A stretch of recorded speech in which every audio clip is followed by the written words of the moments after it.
China's slowing growth in a country where youth unemployment stands at a staggering 19%. My next guest, Kevin Rudd of the Asia Society, says some of the problems are of China's own doing, but there are, of course, external influences too. He points to a crisis in the country's property market, which makes up nearly a third of GDP. Investors are spooked after at least 10 real estate developers defaulted on their debts. Then, of course, there was the government crackdown on the tech sector, and the market cap of China's 10 biggest tech firms has plunged by more than $2 trillion over the past year. Plus, Russia's invasion of Ukraine, sending energy and commodity prices soaring. Bad news for a country that's #1 in the world for manufacturing, exports and energy use. And finally, Beijing's insistence on the zero-COVID strategy has forced nearly 380 million people into some kind of lockdown since April. The area has affected 45 cities in all, generating over $7 trillion in annual GDP. Kevin Rudd is the president of the Asia Society. He's also a former Prime Minister of Australia and the author of The Avoidable War, which looks at the risks of a conflict between China and the United States. Kevin, always fantastic to have you on the show. You were warning about the risk of a global slowdown in China since the beginning of this year, but I don't think anybody expected it to be quite this bad. Surely their prospect of 5.5% GDP growth this year is unobtainable. Well, on the basis of the growth numbers just released for the second quarter, we would think so. But Xi Jinping, interestingly, underlined the fact that China would realize 5.5% growth this year. If that's to be the case, as officials have already indicated, this would require extraordinary stimulatory measures by the Chinese government for the second half of the year to come close to the 5.5% growth number projected. I think the other factor is this. Economists also predict that in order to simply sustain unemployment where it is, rather than have it deteriorate further, they would need at least 4.6% growth for the year. So there is a lot of catch up to do in the second half.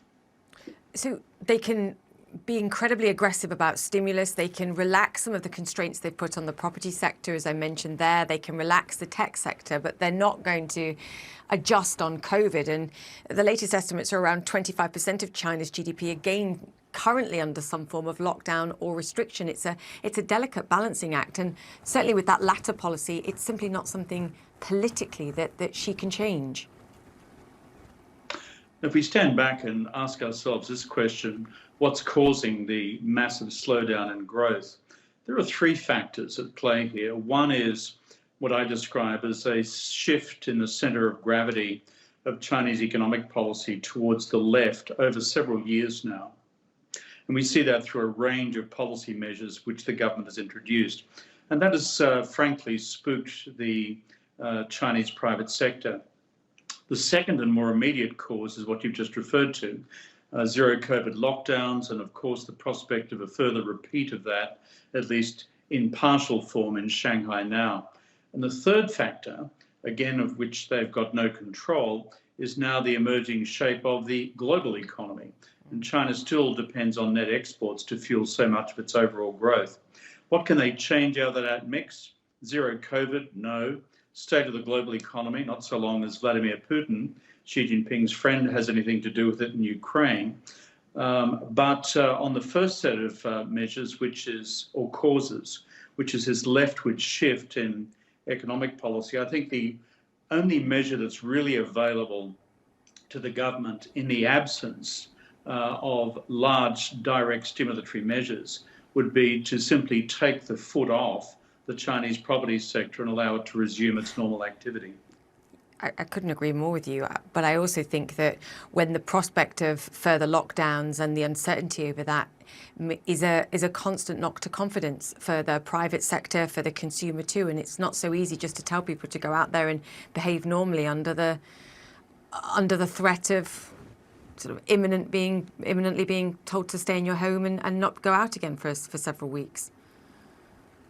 Well, in all of our economies, whether it's in a communist system like China's or in a capitalist system like much of the rest of the world, there are two big drivers of growth at the end of the day. One's called consumer confidence and the other is called business confidence. And if you stand back and look at the numbers, consumer confidence ultimately reflected in domestic consumption adds up to some 50 to 60% of GDP. And then for the business sector, private fixed capital investment represents another huge slab to growth under normal circumstances. So in both those areas are affected by crises of confidence and they depress growth. For the private sector, it's also a question of once bitten, twice shy.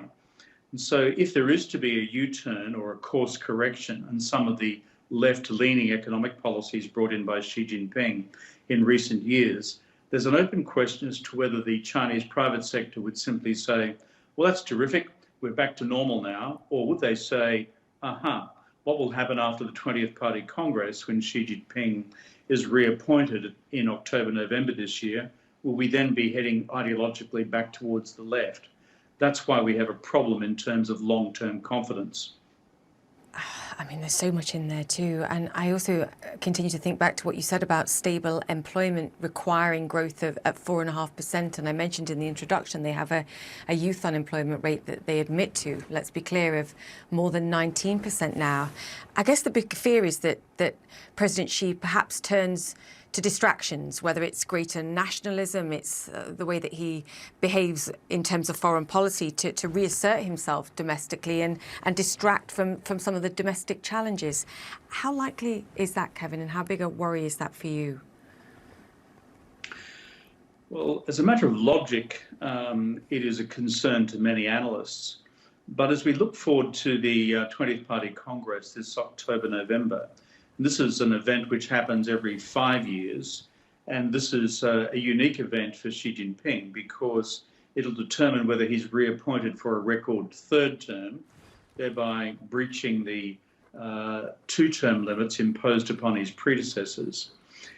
As we move towards this critical event in Chinese politics, most of us who look at these things closely are beginning to see early signs that Xi Jinping's sway over central leadership appointments is still very strong.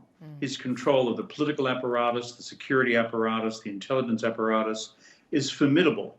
So my argument would be this: even with a radically reduced growth number and with rising unemployment, and in addition to that, some inflationary pressures within the economy as well, I do not think fundamentally Xi Jinping at this stage is in real political trouble. Therefore, the necessity to flip the switch to nationalism or foreign adventurism, I think, is reasonably limited at this stage. Yes, by design, that consolidation of influence and power to this point. Kevin, always fantastic to get your wisdom and perspective. Thank you.